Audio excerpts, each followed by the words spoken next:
that's the end of tomato season officially.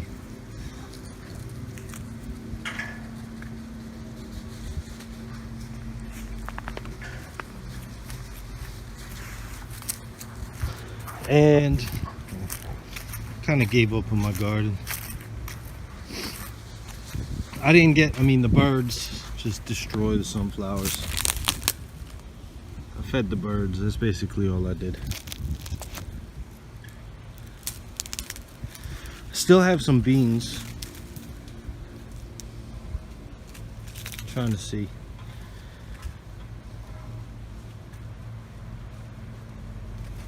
Those are the hyacinth beans. I can see them from here. I don't know if you can.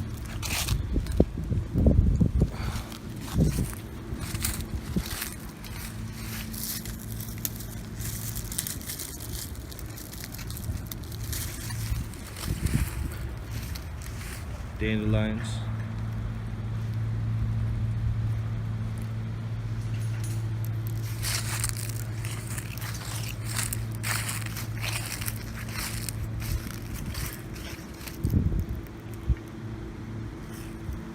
I can harvest some of those beans.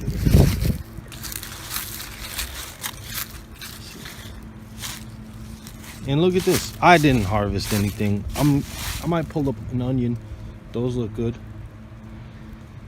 The bamboo went all crazy through my garden, but look at these peppers. It was frozen last night, and look at these peppers.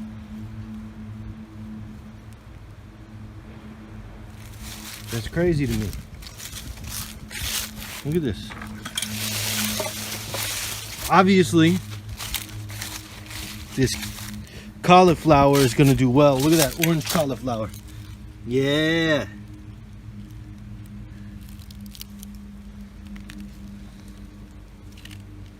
Shit, they'll be here next year.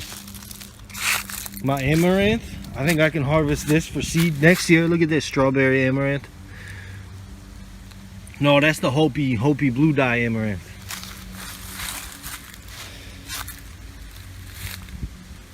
Oh, these are all tomatillos. I gave up on my garden. I literally just ignored it. I forgot it existed.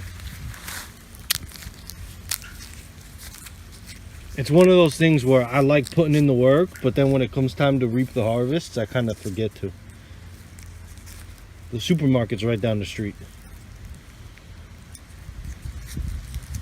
I've never eaten a fresh tomatillo, but I can't imagine that they are unripe. Sticky as hell. What is that? On second thought, I won't eat that. Right? Look at these peppers.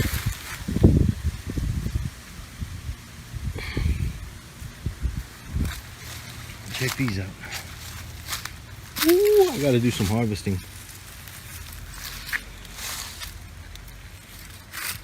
Look at these things. Looks like they were just planted here yesterday. Some more amaranth. California bell peppers.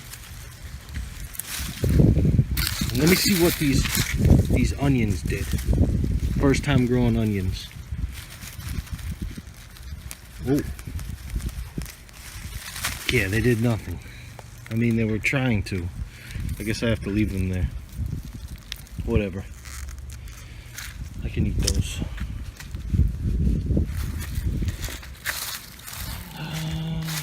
Yeah, this is the garden pretty much. Oh, I can harvest some beans. It's practice. Practice until it's showtime. Right, here are the zebra beans. These might be too moldy. It rained like crazy and it's been cold. The reason they call them zebra beans, I have video from earlier in the year of the stripes. That's what the beans look like. Oops.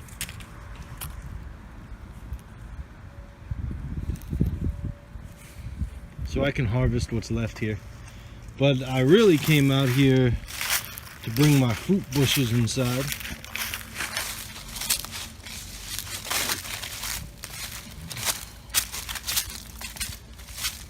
My fruit bushes right here. I have all types of stuff, but I need to cut them up. So. I don't know, end of the year garden.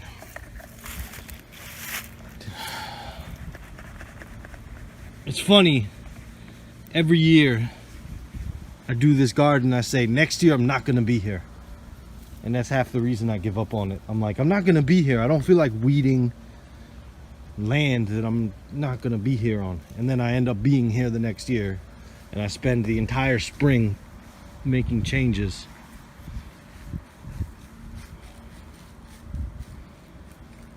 When I say I'm not gonna be here, it's because things in the world are gonna change. I'm headed to higher altitude. If you think that below 5,000 feet altitude is safe, you haven't done your research. But every year I say, it's my last year. And sure enough, I'm here. Doing more stuff, learning more things.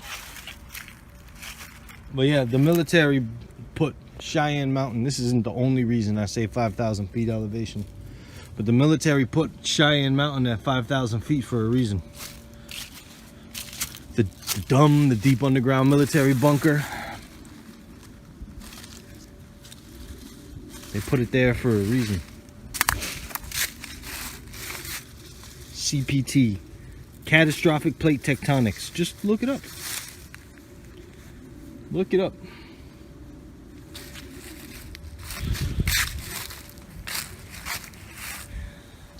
I mean, this floods with a little bit of rain. Just wait till the ecosystem. People don't think about the sewage systems of cities.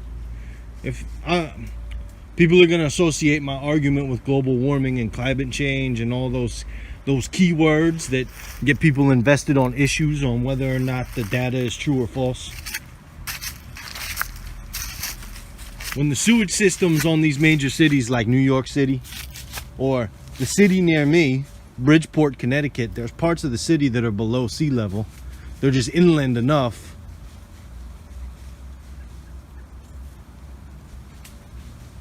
that there's no water there, modern sewage systems. When that backs up, that's going to be human sewage in the streets.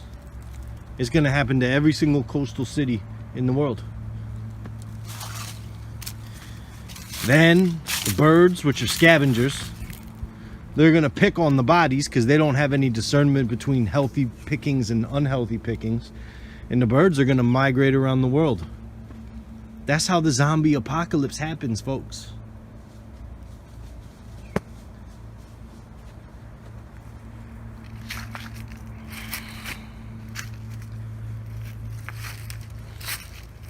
Yet and still, I do stuff like this. It's practice, and it looks nice. When the next civilization comes, if this isn't buried under 40 feet of soil, and then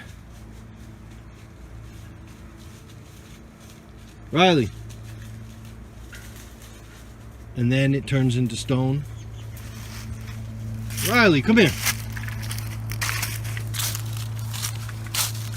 This right here is why people who want to build fences to keep illegals out are retarded. Riley, get out of here.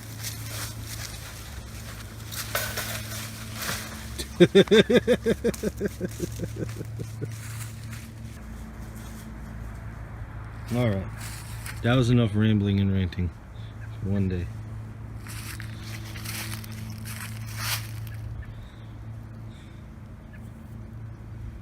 Yeah, that was enough rambling and ranting for one day. I like that these weeds are all grown in my garden. That means there's life. I don't like that I'm gonna have to pick them out, but this is what permaculture, regenerative agriculture looks like. It doesn't look like a farm. Now you see this, right? I've talked about this a million times, but I just want to show you in the stages of development of this garden. You see the leaves littered underneath the strawberry leaves. The strawberry leaves are going to die and new strawberries are going to come up. And that is my composting. I don't touch it. And one thing I like about the strawberries, I don't have to weed. I could weed this in less than 5 minutes. Look, ready? There's some grass growing here. That's contamination from over here. But even the strawberries are spreading. And I can just walk through. I'll create better rows next time. I didn't know what it would look like, and so on and so forth. But look, here's one weed. I can get rid of it now. I think it's a perennial. Compost. There's hardly any weeds from strawberry leaves. It's beautiful. I love it.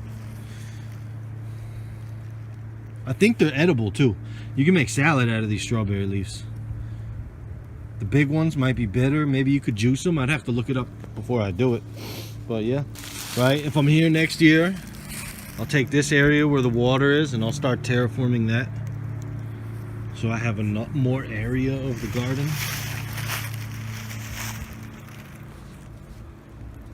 I got walnut trees and fruit trees to bring in, and I really don't care about the rest. That's what my garden looks like. Look, it's just literally weeds everywhere. And then I get rid of what I don't want, and it becomes an actual ecosystem as opposed to some type of a forced everything here is self-regulating. Look at the strawberry leaves. None of them are diseased. And that's if you garden long enough on the same plot of land, there will be tons of disease and your plants will die.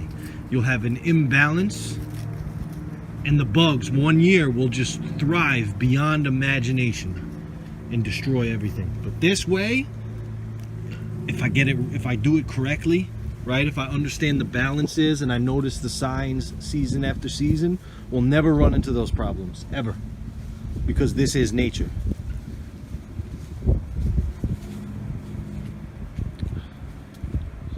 So anyways, like I said, that's enough rambling. I'm out.